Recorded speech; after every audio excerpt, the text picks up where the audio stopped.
ఫ్యూల్స్లో ఏది బెటర్ అంటారు? పెట్రోలా, డీజిలా, సిఎన్జియా? మీరు చెప్పండి ఒకసారి. మీరు ఏం గెస్ చేస్తారో నాకు ఒకసారి కామెంట్లో చెప్పండి.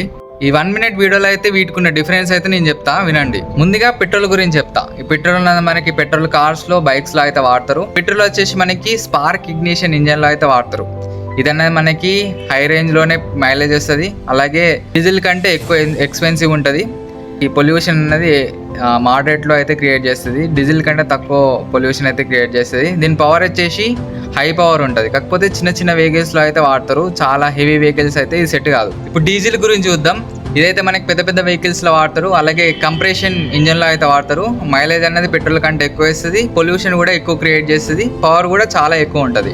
ఇప్పుడు సిఎన్జి గురించి చూద్దాం. సిఎన్జి అనేది మనకి మోడిఫైడ్ పెట్రోల్ ఇంజన్స్లో వాడతారు. ఇదన్నది మనకి ఎకో ఫ్రెండ్లీ, అసలు పొల్యూషన్ క్రియేట్ చేయదు. అలాగే చీపెస్ట్ ఫ్యూల్, మైలేజ్ కూడా ఎక్కువనే ఇస్తుంది. కాకపోతే పెట్రోల్ని డీజిల్ కంటే కొంచెం తక్కువ పవర్ అయితే ఇవ్వబడుతుంది.